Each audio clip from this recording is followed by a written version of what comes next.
Madame, monsieur, bonjour et merci de nous choisir pour un nouveau forum, souvent ballotté, battu ou bleui lors des joutes électorales. L'opposition togolaise se retrouve de jour en jour réduite à sa plus simple expression. Quelles alternatives alors pour les forces dites du changement au Togo? C'est l'énigme du jour à déchiffrer avec Antoine Folly. Il est le délégué général de l'Union des démocrates socialistes UDS Togo. Il nous fait l'honneur d'être au plateau aujourd'hui. Monsieur Folly, bonjour. Bonjour Gilles Bocon, et bonjour à tous vos téléspectateurs. C'est plutôt à moi que vous faites honneur de m'avoir invité pour cette émission. Antoine Folly, un acteur politique de première heure du mouvement démocratique, faisant partie de ceux qu'on avait appelés à l'époque les venus de France et d'ailleurs. C'était le groupe des Tavio Amorin, Brigitte et Claude Améganvi, entre autres. Vous êtes actuellement conseiller municipal, Lac 4, Enfoin, votre village ou ville natale, on va dire. Ouais, c'est mon village natal. Vous allez peut-être transformer en ville bientôt. Qui est en train de se transformer en ville. Vous avez été ministre, notamment en charge des sports, et durant les années de crise, vous avez même dirigé brièvement un comité de normalisation de la Fédération togolaise de foot, mis en place par la FIFA. C'est à ce titre que je voudrais partager avec vous l'actualité sportive du Togo et avoir votre impression, notamment sur le nouvel entraîneur qui a été recruté par la Fédération togolaise de football. Il s'agit de Paulo Duarte. Est-ce que la mayonnaise portugaise va prendre, Antoine Folly? Ben, écoutez, il faut l'espérer.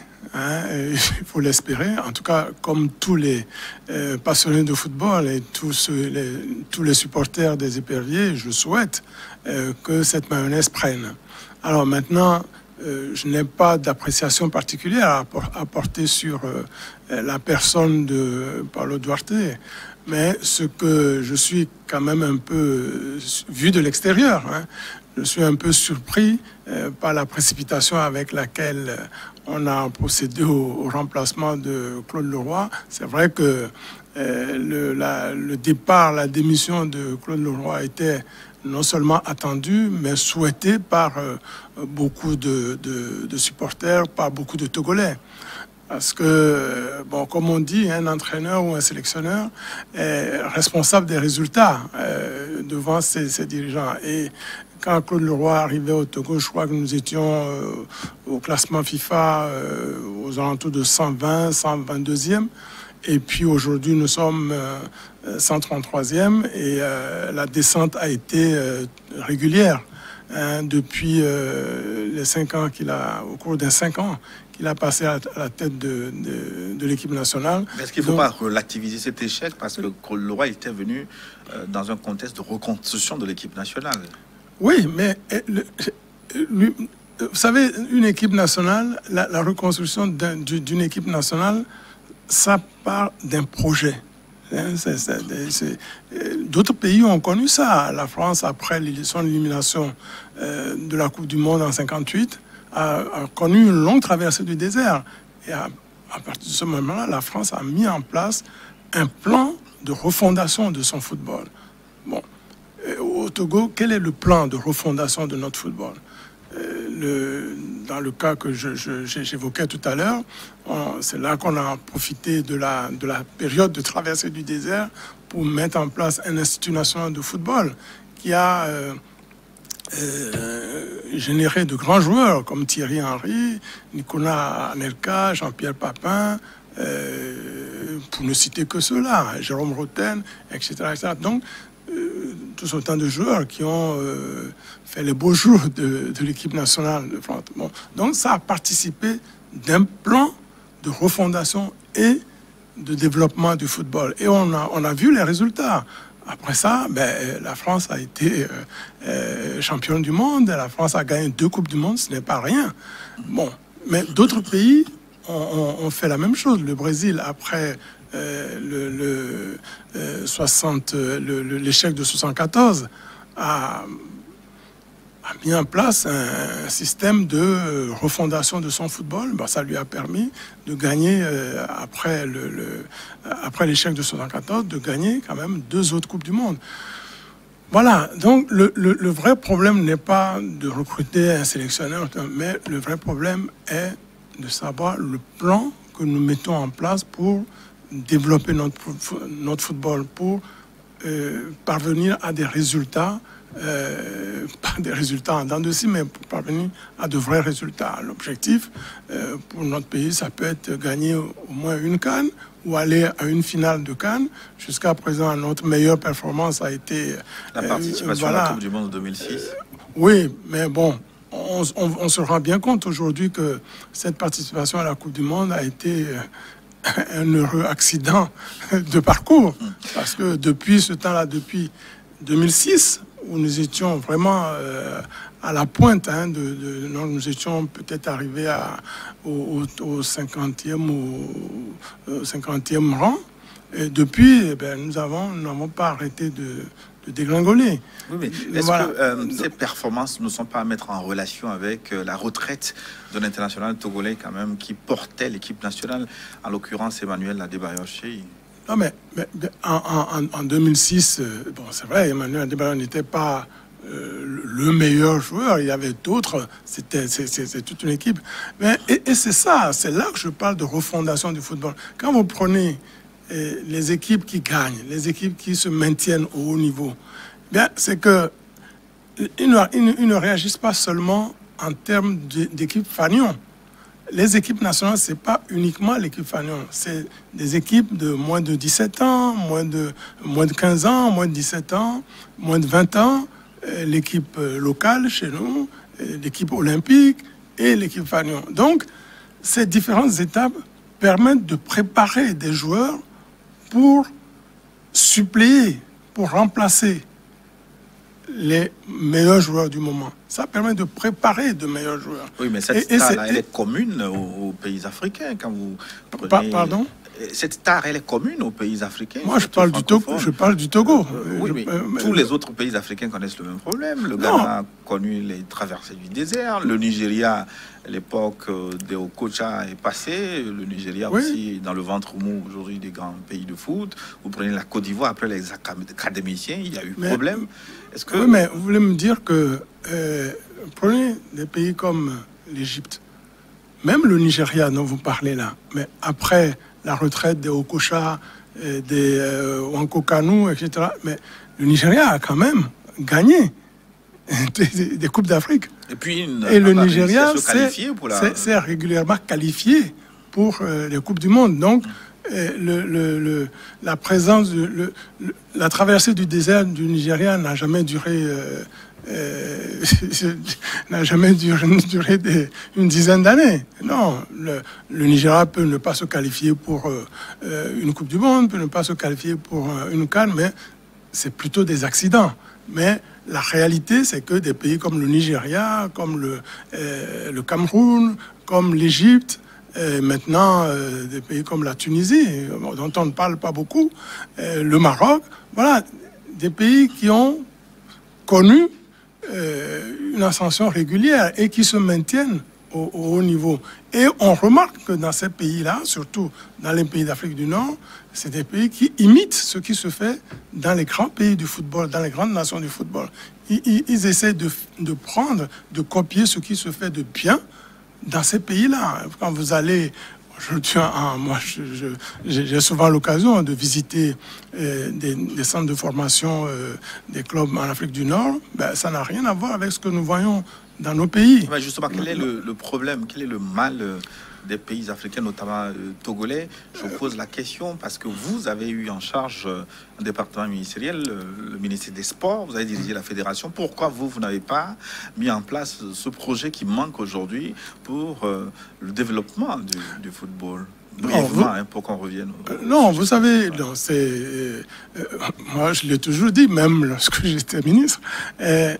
Vous savez, pas seulement le football, mais le sport en général au Togo souffre d'une tare, j'allais dire une tare congénitale, c'est sa politisation. La politisation a détruit le football, enfin le football, mais aussi tous les autres sports. Depuis que politisation. Non, depuis que le politique, l'autorité politique a voulu mettre en coupe réglée la pratique du sport ou l'organisation du sport au Togo, depuis ce moment, si vous prenez par exemple notre football aujourd'hui, je connais bien, je sais ce qu'il en est. Quand vous grattez bien, vous verrez que dans toutes nos équipes aujourd'hui, que ce soit de première division ou de deuxième division, vous verrez qu'il y a toujours un grand politique derrière. Et ça, lorsque le politique se mêle le sport, c'est l'instauration de la médiocrité. Mais même en Europe, on a de grands clubs derrière lesquels vous avez des hommes politiques. Des hommes, citez-moi. En Italie, par exemple, des cas. Oui, mais bon. Et qu'est-ce que ça a donné? Vous voyez bien. Mais non, ça a été une exception parce que je vois enfin, le président du conseil, dont j'oublie le nom, mais Silvio Berlusconi, il n'était pas politique avant d'être devenu dans le sport. Il était, lui, sa passion, c'était d'abord le sport. Il était un vrai fan de sport, du football. Ce n'est pas, il n'est pas venu au sport pour se maintenir au pouvoir. Je peux vous donner un autre exemple. Le Congolais Moïse Katumbi est un homme politique. Il a porté quand même un club qui a fait ses gloires. Non, mais absolument. Mais ce sont des gens qui ne se sont pas servis du sport pour assouvir leurs ambitions politiques. Au Togo, le vrai problème, c'est qu'on a l'impression que l'on veut mettre sous coupe réglée l'ensemble de l'activité sportive. Quand vous prenez nos clubs aujourd'hui, première ou deuxième division, on a l'impression que c'est tous des clubs de qui sont gérés par la préfecture, par le préfet. On vous dira, attention, il faut demander au préfet, il faut faire ceci. Donc, on n'a pas en cela aussi non. Bien ceux qui sont au pouvoir que l'opposition. Je rappelle que vous-même, vous avez été très proche d'un club de foot au Togo, même dirigeant, si je ne m'abuse. Bien entendu, j'ai créé et dirigé un club de football, mais jamais, jamais, jamais je n'ai voulu me servir de ce club parce que j'avais une opportunité de le faire et je l'ai fait. Et d'ailleurs, je n'ai jamais été... J'ai mis quelqu'un, un natif de Tchévier, puisque c'est Espoir de Tchévier dont vous voulez parler, j'ai mis un natif de Tchévier pour diriger le club. Et moi, j'étais en arrière-plan. Je n'ai jamais voulu utiliser le Espoir de Tchévier comme tremplin. D'ailleurs, beaucoup de gens ne savaient pas que j'étais le propriétaire de Espoir de Tchévier, le fondateur, le créateur et le propriétaire d'Espoir de Tchévier. Mais ce qui a fait le malheur d'Espoir de Tchévier, c'est que tant que nous étions en deuxième division, personne n'était venu, ne se souciait de la manière dont... Et nous sommes restés en deuxième division pendant 19 ans. Et personne ne se souciait de savoir comment le club était géré. Et puis, du jour où le club est monté en première division, les politiques s'en sont mêlés. Et vous savez où en est le club aujourd'hui. Alors, donc, voilà. Pour clôturer ce chapitre, quelles sont les conditions d'un développement efficient du football togolais? Vous l'avez dit, il faut un projet, mais comment ce projet doit s'élaborer pour s'imposer à tous Le politique a un rôle important à jouer dans le développement du sport en général et du football en particulier. Mais il ne faut pas que le politique se mette dans la tête que c'est lui qui doit diriger la pratique du football. Je vais vous donner un exemple. Prenez, je prends le cas de Didier Deschamps aujourd'hui. Vous vous imaginez si on était au Togo, mais on aurait déjà imposé à Didier Deschamps de sélectionner Karim Benzema. Et il ne viendrait jamais à l'esprit d'aucun politique en France de se mêler de la façon dont le sélectionneur ou le président de la fédération gère le football. Donc, que chacun soit à sa place. Le rôle... Donc, quand vous étiez ministre ou président du comité de normalisation, vous avez eu à suggérer des joueurs à l'entraîneur, au sélectionneur? Jamais. Jamais. Il y a eu un cas. le sélectionneur est venu me voir parce qu'il avait des problèmes de communication, des problèmes avec Cheikh Adebayor. Il m'a interrogé, il m'a dit, bon, moi j'ai l'intention, pour donner l'exemple, pour affirmer mon autorité, de ne pas le choisir. Moi, je lui ai dit que moi, ma conception, c'est de ne jamais me mêler des choix techniques du sélectionneur. Maintenant, si lui-même il pense que c'est ça qu'il faut faire, moi, j'étais en quelque sorte son employeur. Je n'ai pas à lui dicter ce qu'il doit faire, mais c'est à lui de faire ce qu'il faut pour atteindre les résultats sur lesquels il s'est engagé vis-à-vis de la fédération et vis-à-vis de l'État. Et je lui ai conseillé de poser la question également à la ministre des Sports de l'époque. Et curieusement, sans qu'on se soit consulté, la ministre lui a donné la même réponse. Ce n'est pas à nous de lui dire ce qu'il doit faire. C'est à lui de faire ce qu'il pense être bon pour son travail. Donc, cela dit, pour vous, voilà, il faut dépolitiser le foot. Non, il faut. C'est-à-dire que l'État, je le répète encore, l'État a un rôle important à jouer dans la refondation de notre football et de notre sport en général. Parce qu'il n'y a pas que le football. Hein. Ouais. Prenez les autres sports, que ce soit dans le football et les autres sports. Une vient d'être votée d'ailleurs pour encadrer la pratique du sport au Togo. Oui, bon, je n'ai pas suffisamment d'éléments pour porter des appréciations. J'ai demandé à avoir le texte, mais je ne l'ai pas encore. Quand je l'aurai, et à l'occasion voilà. Donc, non, il faut que chacun, à sa place, joue son rôle. L'État a un rôle important à jouer, mais l'État n'a pas à s'arroger la prérogative de diriger le football. Je donne un exemple. Pour le recrutement du sélectionneur, qu'est-ce qu'on a remarqué? On a dit qu'il y a une commission mixte du ministère des Sports et de la Fédération pour choisir le sélectionneur. Qu'est-ce que l'État vient faire dans le choix? Puisque l'État est celui qui paye le salaire du sélectionneur. Il a son mot à dire, peut-être, quand il s'agira de discuter des conditions salariales. Ce n'est pas comme cela que ça se passe. Normalement, dans le cadre d'une convention entre l'État et la Fédération, parce que la Fédération a un rôle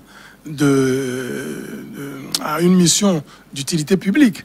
Alors, dans le cadre d'une convention entre la Fédération et l'État, eh bien, l'État met à la disposition de la Fédération les moyens, notamment financiers, pour rémunérer, pas seulement le sélectionneur A, mais tous les autres, tous les staffs, chaque équipe, chaque catégorie d'équipe nationale, que ce soit les moins de 15 ans, les moins de 17 ans, les moins de 20 ans, l'équipe locale, doit avoir son staff.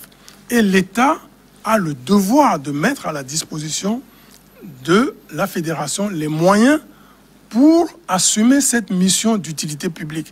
L'État n'a pas à vouloir assumer cette mission d'utilité publique à la place de la Fédération ou à co-gérer cette mission d'utilité publique avec la Fédération. Et que chacun reste à sa place. D'un appui technique, de toutes les façons, on aura l'occasion de reparler. Absolument. De ce sujet. C'est cet amalgame qui fait qu'aujourd'hui, nous avons des situations déplorables auxquelles nous assistons aujourd'hui. Donc, il faut que la Fédération et l'État se mettent d'accord dans le cadre d'une convention sur un programme de développement du football. Mais c'est pareil pour les autres fédérations, parce que quand vous prenez les autres fédérations aujourd'hui, elles sont pratiquement inexistantes.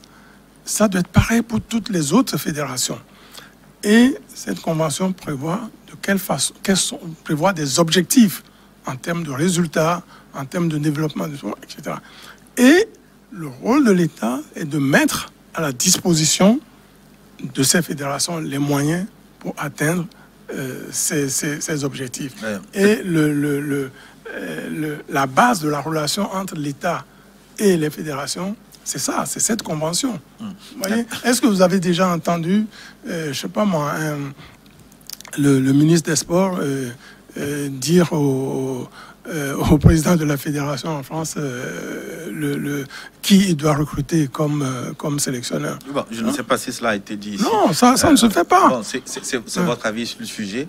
Absolument. On aura peut-être voilà, donc pour que les responsables de la sport fédération ou ceux du ministère aussi. Voilà, pour que le sport réussisse au Togo, il faut dépolitiser et donner à nos fédérations, permettre à nos fédérations de jouer pleinement le rôle qui leur est dévolu. Cela dit, on revient à l'opposition togolaise. Je vous disais en introduction qu'elle est de plus en plus réduite à sa plus simple expression. Ça veut dire qu'elle va très mal au Togo. Est-ce que cette appréciation est exagérée selon vous? Non, dire que l'opposition va bien, ce serait un déni de la réalité. Non, c'est vrai que l'opposition va mal. Et on le voit bien, d'élection en élection. Au vu des résultats, c'est vrai que l'opposition ne va pas bien. Ça, c'est une réalité, je suis de votre avis. Maintenant, moi, je me dis que ce n'est pas parce qu'on ne va pas bien qu'il faut continuer à ne pas aller bien. Il faut réfléchir à quoi faire pour aller mieux. Voilà. Un cas concret de cette opposition qui ne va pas très bien, c'est votre compagnon de lutte, Djimon Auré, leader d'un parti politique qui s'est retrouvé entre les mains de la gendarmerie nationale pour avoir dressé à sa manière le bilan des 61 ans d'indépendance du Togo.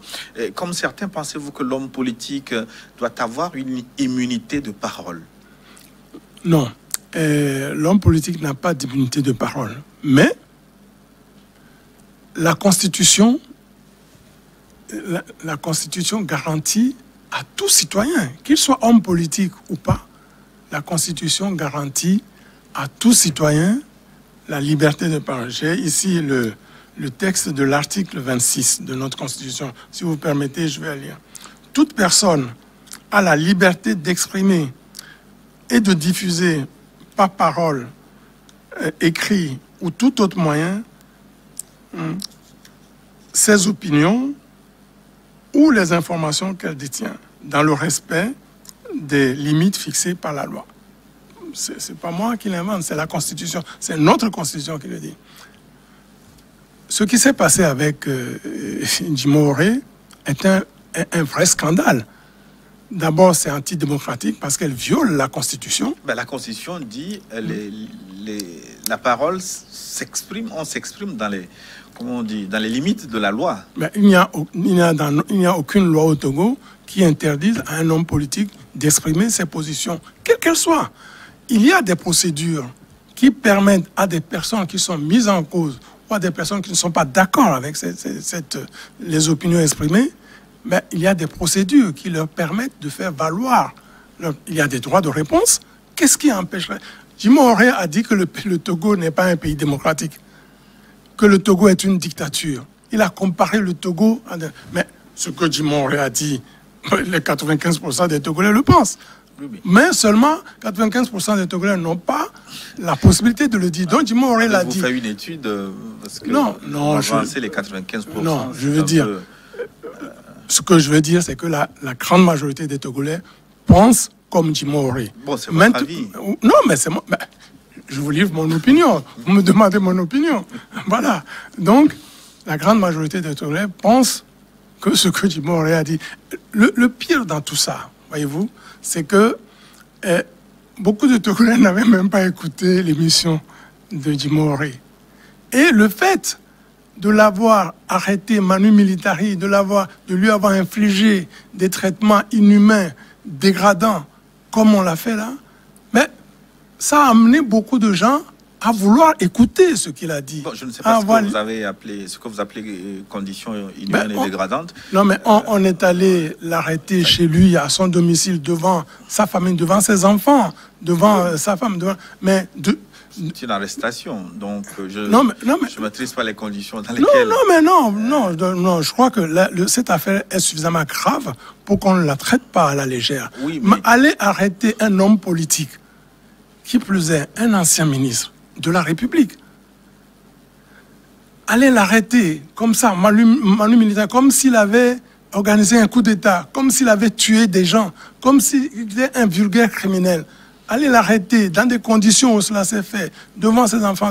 C'est ça que j'appelle des traitements humiliants et dégradants. Ministre, justement, est-ce qu'il n'a pas un devoir de réserve? Est-ce qu'il n'a pas à mesurer sa langue, comme on dit souvent? Mais non, pourquoi? Puisque la loi lui permet d'exprimer ses opinions. Il a exprimé ses opinions. Si des gens ou des institutions se sentent offensés par les propos de Djibo Henry, ils avaient le droit de suivre les procédures qui sont prévues par la loi. Qu'est-ce que ça aurait changé, par exemple? Que si la justice reçoit une plainte, qu'est-ce que ça aurait changé? Ou en quoi c'était dérangeant que la justice convoque Djibo Henry? Oui, mais est-ce que l'interpellation par la gendarmerie, est-ce que ce n'est pas une procédure prévue aussi? Non, mais la gendarmerie peut convoquer. Bon, on voit souvent, la gendarmerie envoie des convocations à des gens. On peut convoquer, on peut aller vous prendre aussi. Oui, mais au nom de quoi? Qu'est-ce qu'il a commis? Il a commis quoi comme crime? Pour qu'on aille... Non, il faut qu'on soit sérieux. Il a commis quoi comme crime? Pour qu'on aille Mais Djibo Henry ne va pas fuir le Togo parce que, d'abord, quand un homme politique émet des opinions, il les assume. Donc, en émettant les opinions qu'il a émises, Djibo Henry les assume. Donc, si on le convoquait pour une raison ou une autre, parce que des gens ont porté plainte, en ce moment, il les aurait assumés. Moi, je ne comprends pas le fait d'être allé l'arrêter de cette façon-là, de lui avoir infligé ces traitements dégradants. Ben, quelque part, ça peut prouver que ce qu'il a dit est vrai. Et moi, je me dis que ces ailes dont certains ont fait preuve, mais n'honorent pas notre pays. Ça donne une mauvaise image de notre pays. Oui, et quelque part... De la même manière, est-ce que les déclarations de Djibo Henry ne portent pas atteinte au pays aussi, quand on compare la gouvernance au nazisme, au génocide, etc. Est-ce que moi, je ne veux pas porter de jugement, d'appréciation sur le contenu des déclarations. Et moi, je dis que quelles que soient les déclarations, la personne qui fait la déclaration les assume.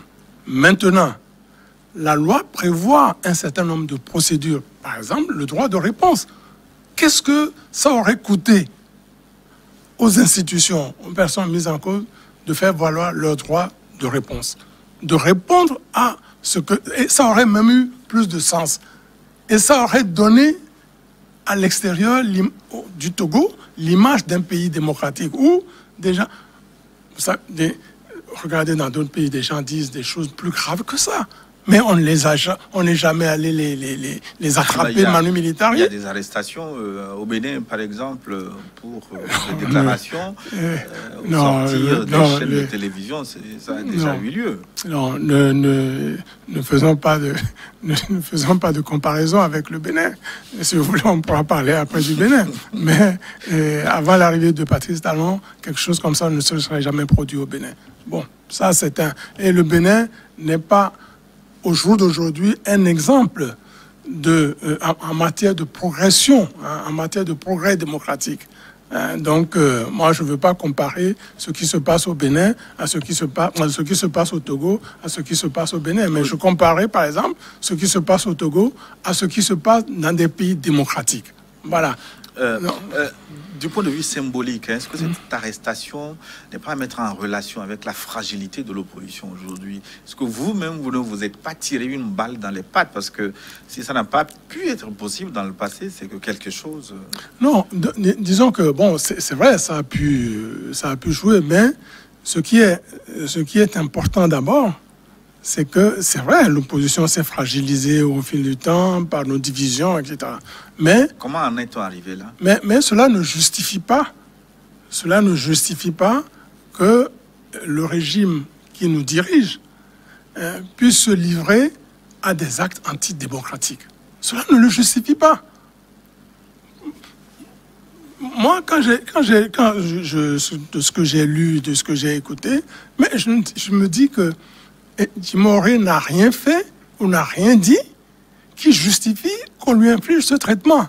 Donc moi, je dis qu'aujourd'hui, la première chose à faire, c'est de libérer Djimoré, parce que je ne vois pas ce qu'on va lui faire. On va lui infliger un procès, et ce procès serait un procès politique qui ne va pas redorer le blason du Togo, qui va plutôt salir l'image du Togo. Ça sera encore un élément supplémentaire pour salir l'image du Togo. L'image de non-respect de la démocratie. Aujourd'hui, je crois que nous sommes au 141e nation dans le rang de classement des pays démocratiques. Bon, on ne peut pas en être fier. Donc, moi je dis qu'il est encore temps de corriger, de corriger les choses, libérer Djimoré, et puis, bon, revenir à de meilleures pratiques, à un meilleur respect des dispositions légales, meilleur respect des dispositions constitutionnelles. Ça, c'est ce qu'il faut faire. Okay, maintenant, est-ce que l'opposition n'a pas tort de s'être affaiblie? Non, mais on ne peut pas dire que l'opposition a tort de s'être affaiblie. L'opposition n'a pas choisi de s'affaiblir. Vous avez choisi dans une certaine mesure. Non. Alors, qu'est-ce qui est arrivé? Comment vous l'expliquez? Non, vous savez, ça va être un peu long à expliquer, mais je vais être schématique. D'ailleurs, à l'UDS, nous avons été les premiers à reconnaître que depuis 30 ans, nous nous sommes trompés d'objectif. Nous agissons comme si nous étions déjà dans un système démocratique établi et où la concurrence politique peut se faire à plein régime. Vous vous rappelez, en 92, nos amis de la CDPA avaient lancé un slogan que nous avions partagé à l'époque. Démocratie d'abord et multipartisme ensuite. Ouais, slogan combattu aussi, parce que... Évidemment, combattu par des gens qui n'avaient rien compris à la situation. Et, vous savez, moi je me dis que celui qui avait conseillé à M. Eyadema, à l'époque, d'instaurer le multipartisme, lui a rendu un énorme service. Le multipartisme a été comme un os qu'on a jeté à une morte de chien. On a sauté dessus et puis on a oublié l'essentiel, la démocratie. On sait, et depuis ce temps-là, on se mord entre nous, on se querelle entre nous, comme si la démocratie était là, alors que notre objectif principal doit être d'abord la conquête de la démocratie. Et nous l'avons abandonné pour le multipartisme. Aujourd'hui, il y a n'importe qui peut créer un parti politique. Mais par rapport à l'objectif de faire du Togo un vrai pays démocratique, où en sommes-nous? Oui, mais, le multipartisme n'est pas la démocratie. Oui, votre diagnostic sans complaisance est quand même suffisamment grave. Si tout ce monde-là, vous êtes trompé d'objectif, Antoine Foley, ça veut dire que vous n'avez pas été bon, vous n'êtes pas bon. Non, ce n'est pas ça. Vous l'avez dit vous-même tout à l'heure, que lorsque nos amis de la CDPA, le professeur Ninevi, dans le slogan de Tchekpo, avaient lancé ce slogan « Démocratie d'abord, multipartisme ». Ensuite, démarche que nous, à l'UDS, nous avions soutenue. Vous l'avez dit vous-même tout à l'heure que beaucoup de gens l'avaient combattu. Il y a des gens à l'époque qui avaient le vent en poupe, qui se croyaient déjà parvenus au pouvoir et qui disaient « Ah ben non, nous sommes déjà en démocratie, allons aux élections et puis le meilleur gagnera ». Et s'il le faut, à l'époque, il y avait le deuxième tour. Et s'il le faut, eh bien, on se mettrait ensemble au deuxième tour. Sans oublier que dans un système de dictature, il n'y a jamais de deuxième tour.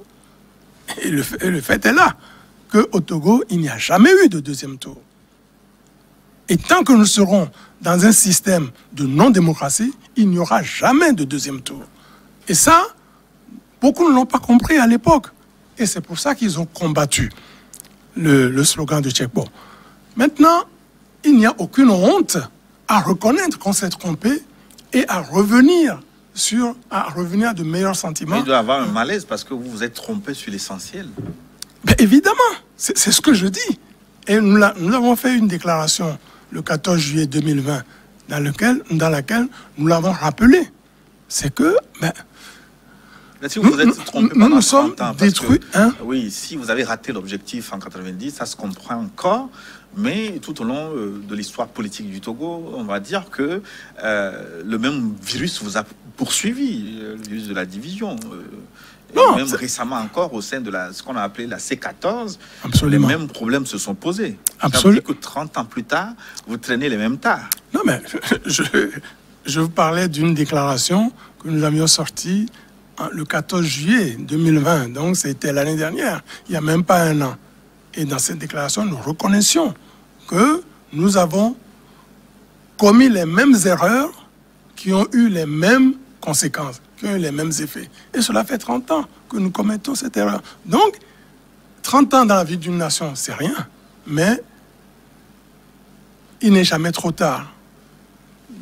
Reconnaître ses erreurs, revenir en arrière et repartir sur de nouvelles bases. C'est ce que nous avions proposé. Vous savez, c'est même écrit dans la Bible que une maison divisée contre elle, mais je crois que c'est dans Marc chapitre 3, verset 25, une maison divisée contre elle-même ne peut subsister. Un royaume divisé contre lui-même ne peut subsister. Une opposition divisée contre elle-même ne peut subsister. Et c'est ce que nous voyons. C'est à ce à quoi nous assistons jusqu'à présent. Donc, il est encore temps que nous revenions à notre objectif, à ce qui doit être notre objectif primordial depuis 30 ans, c'est-à-dire nous rassembler pour la conquête de la démocratie. Et lorsque nous aurons mis en place les fondements de la démocratie, eh bien, en ce moment-là, le multipartisme peut jouer à fond. Lorsqu'il y a regardez dans les pays démocratiques, qu'est-ce qui se passe? C'est argument contre argument, c'est projet contre projet. Aujourd'hui, au Togo, c'est quoi? On fait du multipartisme, alors que nous ne sommes pas dans un système de démocratie établi. Mais qu'est-ce qui sème au fond, donc, justement, la division au sein de l'opposition? Pourquoi la famille est divisée contre elle-même? Non, je pense que... Vous avez l'avantage d'avoir connu ce mouvement démocratique depuis ses débuts, depuis la conférence nationale. Absolument, et c'est depuis le début que nous, à l'UDS, nous prônons le rassemblement des forces démocratiques pour faire face à notre adversaire, pour conquérir la démocratie au Togo. Mais et ce serait une bonne... vous contredisent parce que vous avez créé, vous aussi, votre parti politique, l'UDS Togo. L'UDS, d'ailleurs, qui s'est divisé, d'ailleurs. Hein. Non, bien sûr. Non, mais bien sûr. Non, absolument. Je ne le nie pas. Mais nous avons... Pourquoi vous avez créé un parti politique? D'autres qui défendaient la position d'une action unitaire n'ont pas créé de parti politique jusqu'à présent. Je vous donne l'exemple de Jean-Hervé Degli.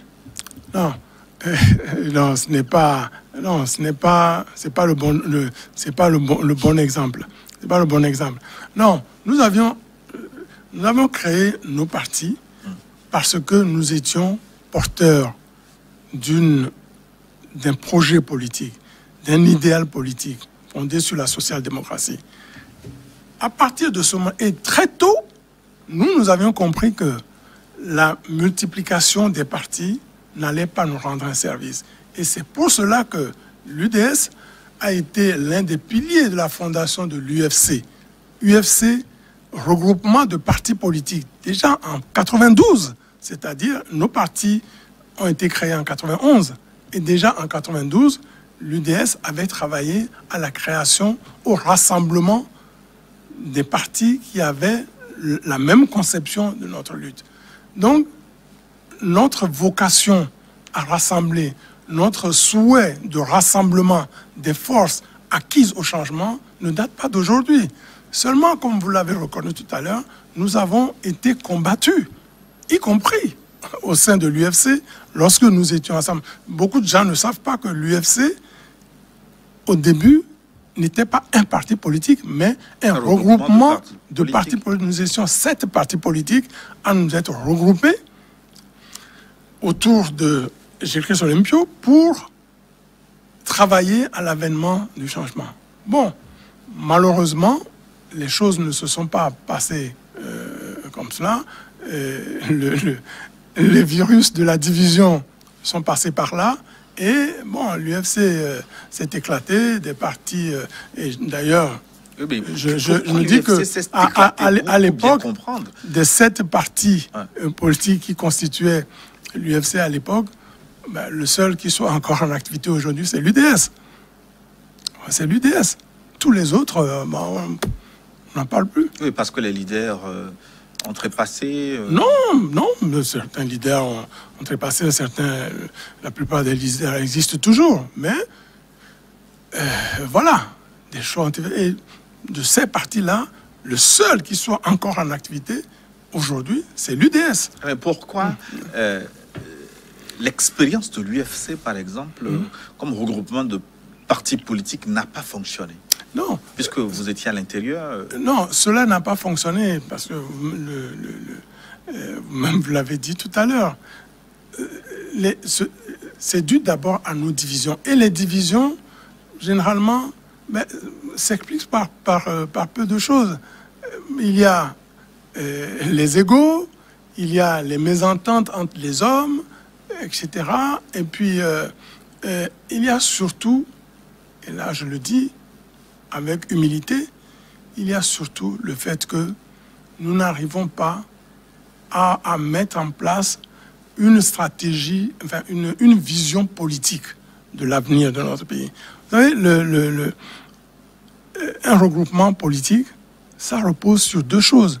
Une vision politique et une vision stratégique. La vision politique, c'est 2 composantes. Le projet politique et la volonté politique de conquérir le pouvoir ensemble, de conquérir le pouvoir ensemble.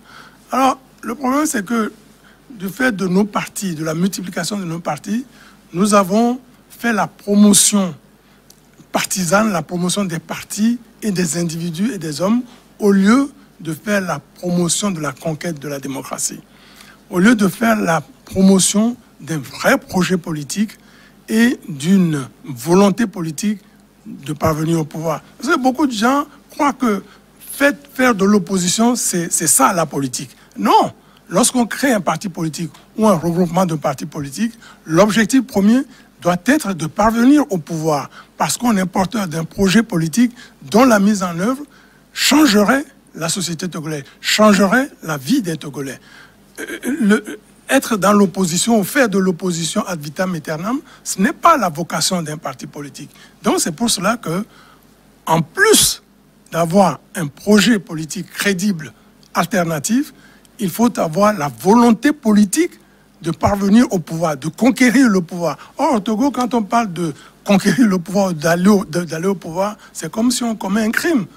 Ça, je n'arrive pas à le comprendre.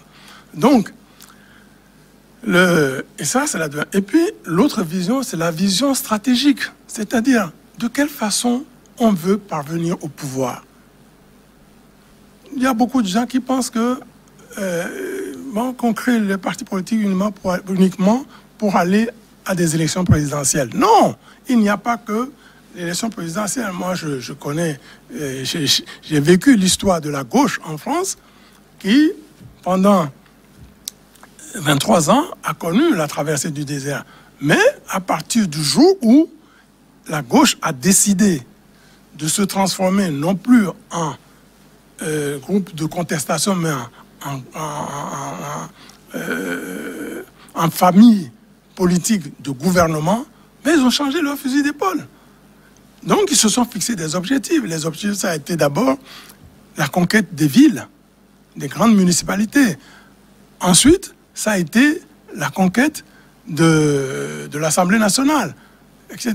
Et une fois que ces paliers sont franchis, et l'alternance au sommet de l'État, allait de soi. En 81, de 72 début des années 70 jusqu'en 80, il y a eu presque la gauche a mis 10 ans pour arriver au pouvoir. Mais pourquoi ne nous inspirions-nous pas des expériences qui ont réussi ailleurs? Voilà, donc des gens ont tendance à croire qu'il suffit de gagner une élection présidentielle pour parvenir au pouvoir. Mais entre l'élection présidentielle ou entre la présidence de la République et où nous sommes aujourd'hui, il y a des paliers. Quand vous regardez aujourd'hui dans les municipalités, le parti au pouvoir, UNIR, a pratiquement 80, presque 90%. Même 90%, c'est un bémol. Bon, carrément 90% voilà, même au-delà, des conseillers municipaux. Ils ont 95 ou 97% des mairies. Mais qu'est-ce qui a sonné votre réveil? Attends 2 secondes. Oui. Si vous prenez l'Assemblée nationale, c'est encore pire. Et ça, avec ces 2 éléments, le parti au pouvoir a la même mise sur toutes les autres institutions de la nation. Ils ont la présidence, ils ont le gouvernement, ils ont l'Assemblée, ils ont les municipalités. Donc, nous devons, à partir de ce moment-là, nous tracer des objectifs. Et c'est ça ce que nous appelons des objectifs, une vision stratégique.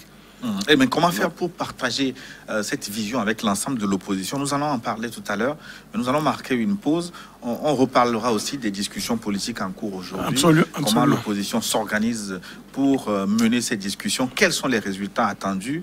Et même l'UDS Togo, votre parti, qu'est-ce qu'il est devenu? Quelles sont vos ambitions personnelles pour le futur? Nous parlerons de toutes ces questions dans la seconde partie de New World Forum, où les téléspectateurs peuvent également participer à notre débat en nous écrivant sur les réseaux sociaux. Les contacts sont affichés. Une pause pour une nouvelle édition du journal. Nous nous retrouvons dans une dizaine de minutes pour la suite de New World Forum.